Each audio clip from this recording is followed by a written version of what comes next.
your broken heart and soul? And what do you do with the leftover you? And how do you know when to let go? Where does the good go? Where does the good go? Look me in the eye and tell me you don't find me attractive. Look me in the heart and tell me you won't go. Look me in the eye and promise no love's like I love. Look me in the heart and unbreak broken. It won't happen. It's love that leaves and breaks the seal of always thinking you would be real happy and healthy, strong and calm. Where does the good go? Where does the good go? Where do you go when you're loved and the world knows? How do you live so happily? What I want to say doesn't come out the way I want it to come out, you know? So then people obviously have a different perception of you than the perception you have of yourself. So that's what I was trying to represent in Turning Away. I showed myself facing, like you just see my back, right? And you see sometimes my profile a little bit.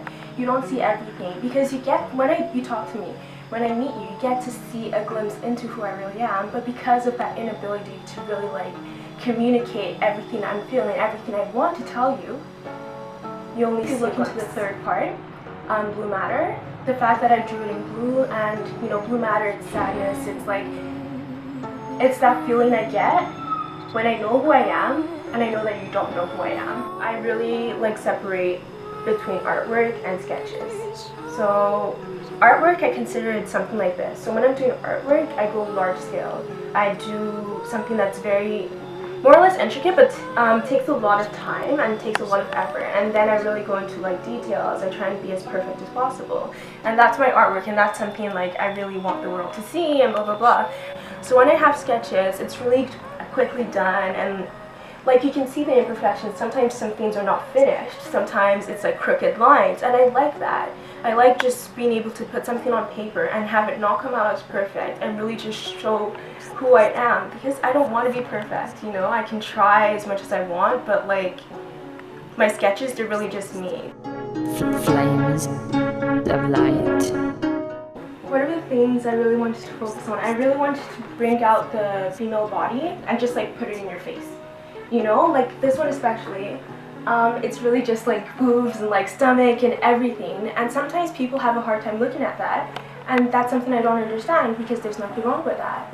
You know, there's nothing wrong with a woman's body. A woman's body, like, a woman is who gives birth to all the people, you know, there's nothing wrong with her body. This one is my favorite actually, because I see it as being very bold, you know, and that's what I wanted from it. And when I was looking for names, I went back to Igbo names, so back to my heritage to kind of inspire myself. And I chose Nakhai for this one, and that is Mother is Supreme. So what I wanted to do is, this is an image that can be very sexualized, you know, it's like, it's just the boobs, it's just like everything sexual, you know. And by putting Mother is Supreme, the name, with it, I wanted to say like, you can sexualize this as much as you want, you can objectify her body as much as you want. It doesn't change the fact that she is a mother. Like, this could be your mother's body, this could be anyone's mother's body, and it should be respected, and it should be seen as beautiful instead of as only sexual, as only whatever. So that's why this one is actually my favorite. A lot of the time the muse is white and skinny. You know, so you'll have these sketches of gorgeous women, and it's like, so it's beautiful obviously, but all the time I'm always seeing the same muse behind all of the paintings. When I'm doing my art, it's pretty much kind of introspection, so I'm looking into how I view myself, how I view the representation of people like me.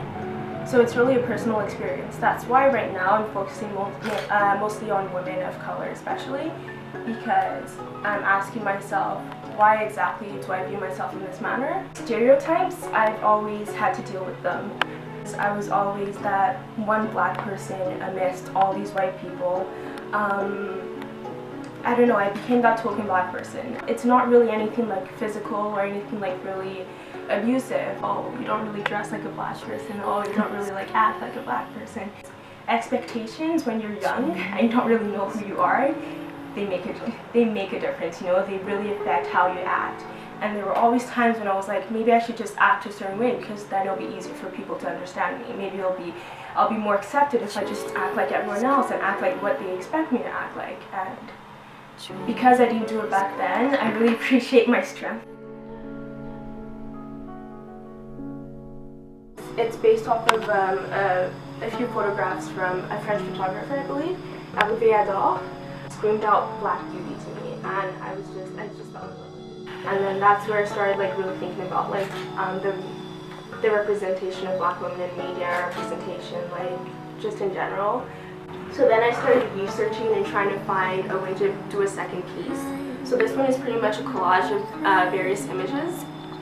So I took one model's face. Her name is Ajak Deng. When I see her, when I look into her face, I see features that are like mine. And that is something that's hard to find because even when you see models on the runway, Black models, a lot of the time they have features that are more white in certain ways. So as an African with very African features, I can't necessarily associate myself with that kind of Black beauty because it's nothing like what I have. As a kid, I would have wanted to see things like that because it would have made me feel more comfortable in my own skin.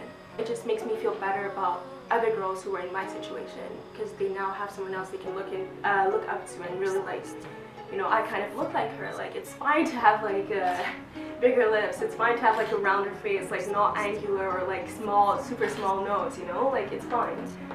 I just wanted something very bright, but at the same time not too in your face. So this one is cool, but still very vibrant. And then I had done peaks of fuchsia at the lips and fingernails. So when I was doing the second part of the series, I decided to like just inverse the colors a bit. So I took the pink and I made it the entire body, and then I took the blue and I made it the lips. I didn't take anything seriously, but as time went on and as more people started talking to me about it, I realized this isn't just like a pastime, this is something more. And I don't know, especially when I started looking into like trying to put a message behind it, that's when I realized like my art can be something more than just me like relieving stress.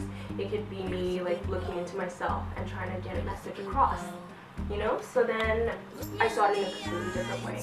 You don't find me attractive, look me